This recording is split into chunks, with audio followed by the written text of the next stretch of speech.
The first thing I remember is the cold, metal cold, the kind of cold that seeps into your bones and tells you that wherever you are, it was not designed for human comfort. It was designed for storage. I opened my eyes and saw nothing but white ceiling, white walls, white fluorescent lights humming above me like angry insects. I tried to move my arms, but they were strapped down. Tried to move my legs, but they were strapped down too. I was lying on a metal table in a room that smelled like antiseptic and fear. If you have ever woken up somewhere and had absolutely no idea how you got there, this story is for you. Hit subscribe right now, because what I discovered in that white room changed everything I thought I knew about my life, my family, and what it means to be human. My name is Elena. 24 hours ago, I was eating dinner with my father in the house where I grew up. Now I am strapped to a table in a facility I have never seen before, and the man I called Dad for 24 years is standing over me in a white coat, checking readings on a monitor like I am a car in for service. Let me go back to the beginning, because you need to understand how I ended up here. You need to understand what kind of person can raise a child for 2 decades and then deliver them to a place like this without flinching. His name was Victor. I called him Dad. He was the only parent I ever knew. A single father who told me my mother died giving birth to me. He said I was his miracle, his reason for living, the only thing that mattered in his world. I believed him. Why would I not believe him? He made me breakfast every morning. He helped me with my homework. He held me when I cried and celebrated when I succeeded and did all the things that fathers are supposed to do. He also kept me isolated from the rest of the world in ways I never questioned until it was too late. I was homeschooled because he said the public schools were not safe. I was not allowed to have friends over because he said our home was our sanctuary. I was not allowed to eat food that he did not prepare because he said he wanted to make sure I stayed healthy. I thought he was overprotective because he loved me. I thought he was paranoid because he had already lost my mother and could not bear to lose me too. I thought all the strange rules and restrictions were just the quirks of a devoted single parent. I was wrong about everything. The night before I woke up on that table, we had dinner together like always. Just the two of us in our quiet house at the end of a quiet street in a quiet town where nothing ever happened. He had made my favorite meal.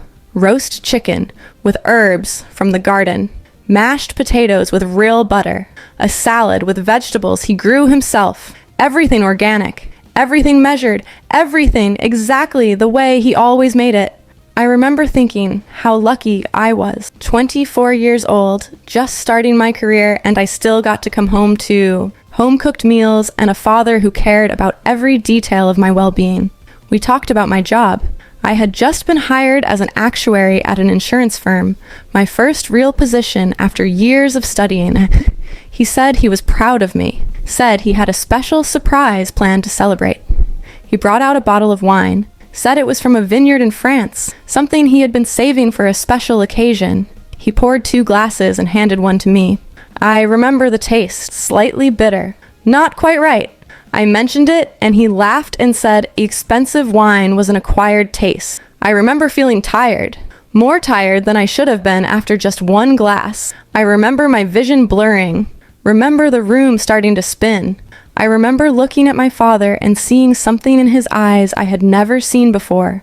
Not concern, not alarm, satisfaction, then nothing, blackness. Until I woke up strapped to a table in a room that smelled like the end of the world.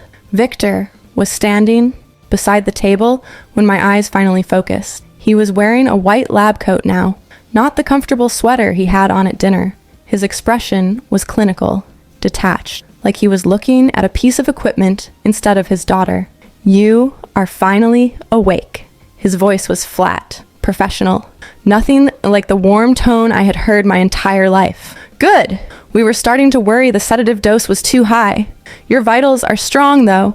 That is what matters." I tried to speak, but my throat was too dry. He picked up a cup of water and held a straw to my lips. I drank automatically, my body responding before my brain could tell it to be suspicious. Where am I? What is happening? He set down the cup, checked something on his tablet. You are at the Starkweather facility, and what is happening is what was always going to happen, Elena. This is what you were made for. Made for. The words did not make sense. I was not made for anything. I was his daughter. I was a person. But the look in his eyes told me I was wrong. Let me explain what I learned in the hours that followed, because you need to understand the full scope of what they did to me, what they did to all of us. Project Phoenix was a black market program that had been operating for over 30 years. They created custom-designed humans using genetic engineering and artificial wombs, growing children from scratch to serve as perfect biological matches for wealthy clients who needed organs, bone marrow, blood transfusions, or any other biological material that required compatibility. I was specimen 04. Designed before I was born to match a specific client, a billionaire with a degenerative condition that would eventually require a full organ replacement. They grew me in a tank, assigned me to a handler, and placed me in a controlled environment where every aspect of my development could be monitored and optimized. Victor was never my father. He was my keeper. His job was to raise me until I was mature enough for harvesting, keeping me healthy and isolated and completely unaware of what I really was. The meals he cooked were not acts of love. They were carefully calibrated nutrition protocols designed to keep my organs in perfect condition. The isolation was not protection. It was quality control. The rules about food and friends and never leaving his supervision were not paranoia. They were standard operating procedure for maintaining a high-value biological asset. 24 years of my life. Every memory, every moment, every time he said he loved me or held me when I was scared or told me I was special. All of it was just maintenance on a product. The facility was larger than I expected. I learned this when they finally unstrapped me from the table and moved me to a holding cell to await processing. Processing. That was the word they used, like I was a chicken at a slaughterhouse waiting to be turned into nuggets. My cell had a window. Through it, I could see a long corridor with doors on both sides. Other cells, other specimens. I was not the only one here. I pressed my face against the glass and looked. In the cell across from mine was a young man about my age, sitting on his cot with his head in his hands. In the cell next to his was a woman who looked barely 20, pacing back and forth like a caged animal. Further down the hall, I could see more figures, more people, more products waiting to be harvested. We were all awake, all aware, all knowing exactly what was coming for us, and none of us could do anything about it. They came for the woman first. I watched through my window as 2 technicians in white coats unlocked her cell and escorted her out. She did not fight, did not scream, just walked between them with her head down, like she had already accepted what was going to happen. She looked at me as she passed my door. Our eyes met for just a second, and in that moment, I saw something that I will never forget. Not fear, not resignation, rage, pure burning. Rage that she could not express because there was no point. No one was coming to save her. No one even knew she existed. She was gone for 6 hours. When they brought her back, she was on a gurney, unconscious, with bandages wrapped around her midsection. They had taken something from her. A kidney, probably. Maybe part of her liver. Something that a wealthy stranger was now carrying inside their body while she recovered in a cell, designed to keep livestock comfortable. I watched them wheel her past my window, and I made a decision. I was not going to end up on that gurney. I was not going to be spare parts for some billionaire who thought they could buy immortality. I was not going to die in this place without fighting back. I just needed to figure out how. Victor came to see me the next day. He stood outside my cell and looked at me through the glass with an expression I could not read. "I know this is difficult," he said. His voice had some of the old warmth in it now, the fatherly tone I had trusted for 24 years. "I want you to understand that I did care about you, Elena, in my own way. The years we spent together were not entirely an act." I stared at him, saying nothing. "You were the longest assignment I ever had," he continued. "Most specimens are harvested much younger. but your client wanted to wait, wanted you fully mature, wanted the best possible outcome for their procedure. He put his hand on the glass, like he was trying to reach through it to touch me. I argued for more time. I requested extensions. I told them you needed longer to develop. Every year I bought you was another year we had together. Does that count for nothing? I finally spoke. My voice was hoarse from disuse but steady. You raised me to be slaughtered. I raised you to live, he said. 24 years of life you would not have had otherwise. Most specimens never see their 10th birthday. You got to grow up, go to school, have experiences, fall in love with the world. Because you were waiting for a better payout. Because I wanted you to have something before the end. He actually believed it. I could see it in his face. He thought he had done me a favor. Thought the years of lies and manipulation were somehow a gift. That was when I realized I was dealing with a monster who genuinely did not understand he was a monster. And that made him more dangerous than anyone I had ever met. The facility had weaknesses. Every system does. And I was trained to find weaknesses. Being an actuary is not just about calculating insurance premiums. It is about identifying risk, finding the points where systems fail, predicting the moments when careful planning falls apart. I started observing. Every time a technician came to check my vitals or bring me food, I watched. What did they touch? Where did they look? What patterns did they follow? The door to my cell used a key card. The technicians kept theirs clipped to their belts, easily accessible but also easily grabbed if you knew the right moment. The corridor had cameras, but they were positioned to watch the cells, not the spaces between them. There were blind spots if you stayed low and moved fast. The facility was understaffed at night. I could tell by the gap between check-ins. During the day, someone came by every 30 minutes. At night, it stretched to 2 hours. 2 hours was enough time to do a lot of damage. I spent 3 days planning, 3 days watching and calculating and waiting for the right moment. On the 4th night, when the technician came for his midnight check, I was ready. I had been complaining about stomach pain all day, made a big show of doubling over whenever anyone walked by. By the time he opened my cell to examine me, he was annoyed and distracted, already thinking about the paperwork he would have to file if I was actually sick. He bent down to check my abdomen. I grabbed his key card with one hand and slammed my forehead into his nose with the other. He went down, not unconscious, but stunned. I did not give him time to recover. I took his card, slipped out of the cell, and started running. The corridor was long and white and identical in every direction, but I had been paying attention. I knew the cameras. I knew the blind spots. I knew which turns led deeper into the facility and which led toward the exits. I also knew I was not leaving alone. I stopped at the first occupied cell I reached, the young man I had seen on my first day. He looked up when I appeared at his window, eyes wide with disbelief. "I am getting out," I said through the glass. "Do you want to come?"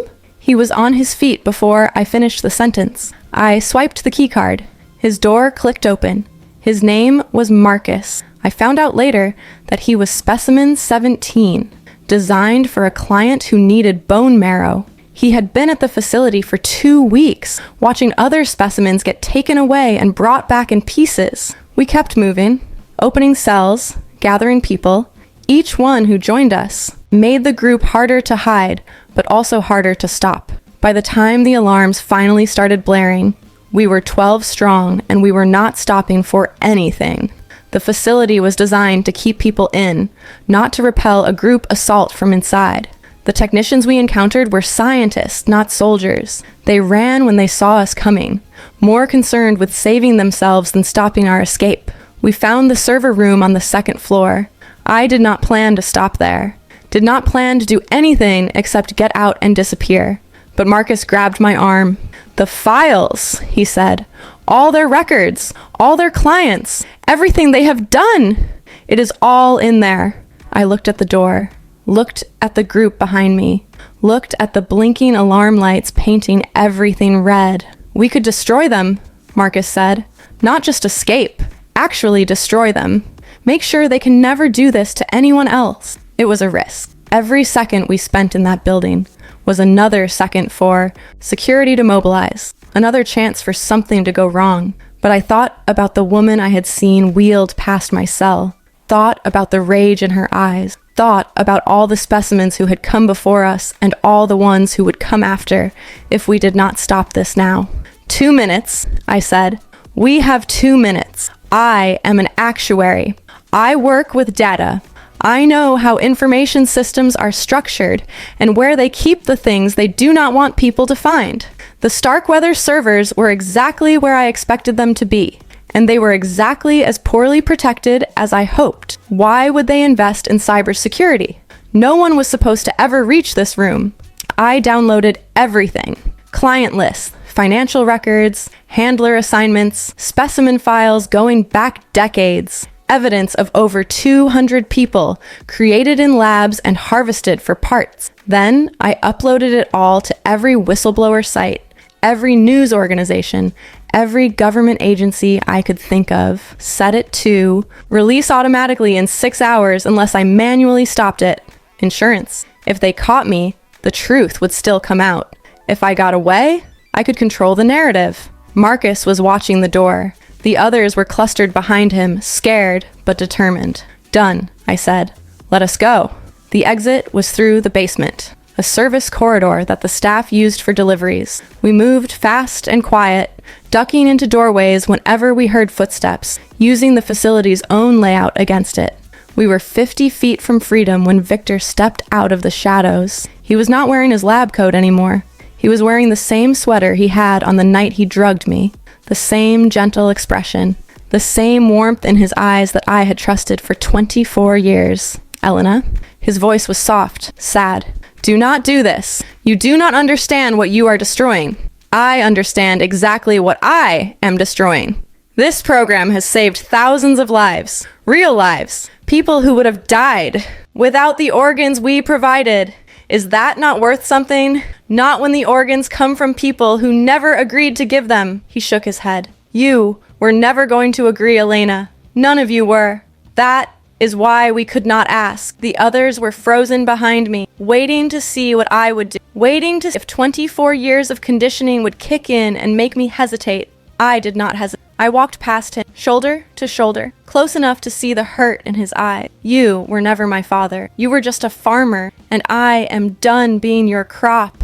I kept walking. The others followed, and Victor did not try to stop us. Maybe he could not. Maybe some part of him, some tiny fragment, was actually human, understood that we deserved to. Or maybe he was just calculating the odds and realized he was outnumbered. I will never know. And I stopped caring the moment I stepped out and felt rain on my face. The files hit the news 18 hours later. By then, we had scattered, 12 specimens disappearing into a world that suddenly knew we existed. Starkweather genetics became the biggest scandal in medical history. The client lists included names that made governments tremble. Billionaires, politicians, celebrities, people who had paid millions of dollars to have custom-designed humans grown and harvested for their benefit. The facility was raided. The executives were arrested. The handlers were tracked down one by one, including the ones who had been running their own private operations in other countries. Victor was not among those arrested. He disappeared, vanished like smoke. The authorities searched for months but never found him. Some people think he is dead. Some people think he is hiding in a country without extradition treaties. Some people think he is still out there somewhere, waiting for the scandal to die down so he can start again.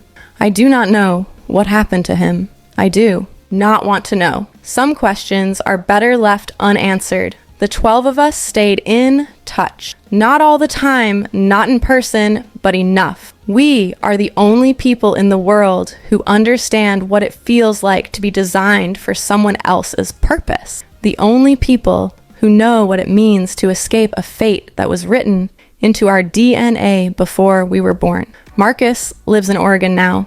He teaches biology at a community college. He says it feels right, helping people understand how life works, helping them appreciate what they have. The woman I saw get wheeled past my cell, her name is Sarah. She runs a support group for survivors of medical exploitation. She channels all that rage I saw in her eyes into something productive, something that helps people instead of destroying them. The others are scattered across the country, living lives they were never supposed to have, getting married, having children, growing old in a world that almost never got to know them. We are not specimens anymore. We are people, and no amount of genetic engineering can take that away from us. I went back to work eventually. Same career, different perspective. I still calculate risk for a living. I still find the patterns that other people miss. But now I also volunteer with organizations that track illegal medical operations around the world.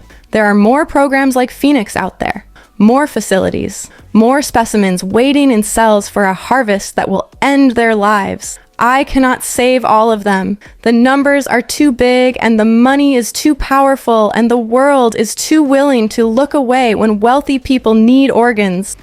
But I can save some of them, and everyone who gets out is a victory against the people who thought they could own human beings like livestock. Victor never wrote to me, never called, never tried to make contact in any way. But sometimes, late at night, I wonder what he is thinking.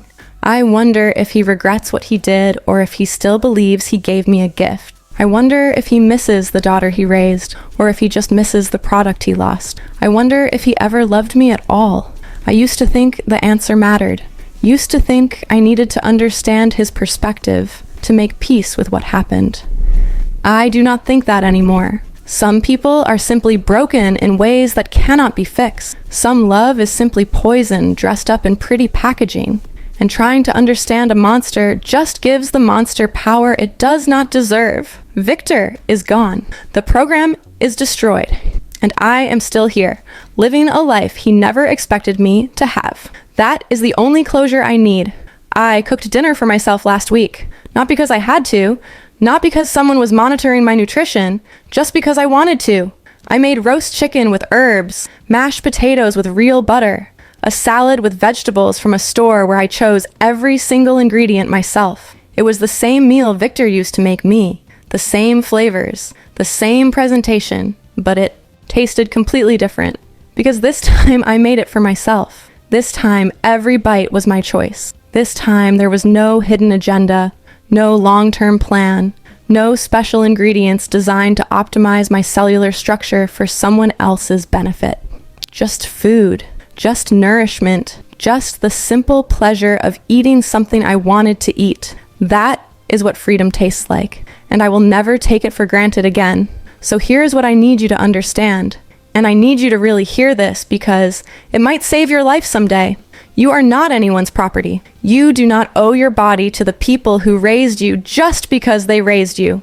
You do not owe your future to the people who fed you just because they fed you. You do not owe your existence to anyone who claims they gave you everything. We are taught to be grateful, taught to honor our parents, taught to repay the debts we accumulate just by being alive. But there are limits to gratitude, and those limits are your autonomy, your dignity, and your right to exist as a person instead of a product. If someone raised you just to use you, that was not love. If someone fed you just to keep you viable, that was not generosity. If someone protected you just to protect their investment, that was not devotion. That was farming. That was maintenance. That was quality control on a product they expected to harvest. And you do not have to let them collect. I do not know where I came from. Not really. I do not have parents in any traditional sense. No mother who carried me. No father who contributed half my DNA. I was assembled in a laboratory from genetic material selected for compatibility, grown in an artificial womb, and delivered to a handler like a package. But I am still here, still breathing, still fighting and loving and dreaming and becoming more myself every single day. The people who made me thought they were creating a product. They thought they could design a human being, like you, design a machine, optimize every feature for a specific function, and then discard the whole thing once it served its purpose. They were wrong. You cannot manufacture a soul. You cannot grow a person's humanity in a petri dish. You cannot control who someone becomes just by controlling their biology.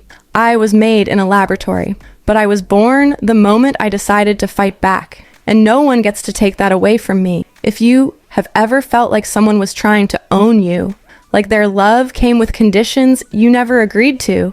Like you were being raised for a purpose that had nothing to do with your own happiness. I want you to know something. You are more than what they made you for. You are more than the plans they had for you. You are more than a product waiting to be harvested. You are a person, a whole, complete, autonomous person with the right to decide what happens to your body and your life and your future. And if anyone ever tries to tell you otherwise, if anyone ever tries to claim ownership of something that belongs only to you, you have every right to fight back, to escape, to burn their operation to the ground, and walk away without looking back, because freedom is not something anyone can give you or take away from you. It is something you claim for yourself. The rain has stopped now. I am sitting in my apartment, the one I chose myself, eating food I prepared myself, living a life that belongs entirely to me. Outside my window, the city is waking up. People going to work, children going to school, a million ordinary lives happening all at once. I used to think I was different from them. Used to think my strange origins made me less human somehow, less real. I do not think that anymore. Being human is not about how you were made. It is about how you choose to live. It is about the connections you build and the love you give and the person you become when no one is watching. I was designed in a lab, but I chose to be kind, chose to be brave, chose to help. Others escape the same fate I almost suffered. Those choices are mine, and they make me more human than the people who created me ever expected. If this story meant something to you, I want to hear about it. Drop a comment below and tell me about the moment you realized your life belonged to you and no one else. Tell me about the time you broke free from people who thought they could own you. Tell me about your own moment of choosing freedom. And if you have not subscribed yet, this is your sign. Hit that button and turn on notifications because there are more stories coming. More warnings about the people who think they can buy and sell human beings. More proof that we are stronger than anyone who tries to harvest us for parts. Until next time, stay brave, stay free, and never let anyone tell you that you are just a product in someone else's inventory. You are so much more than that. You always were.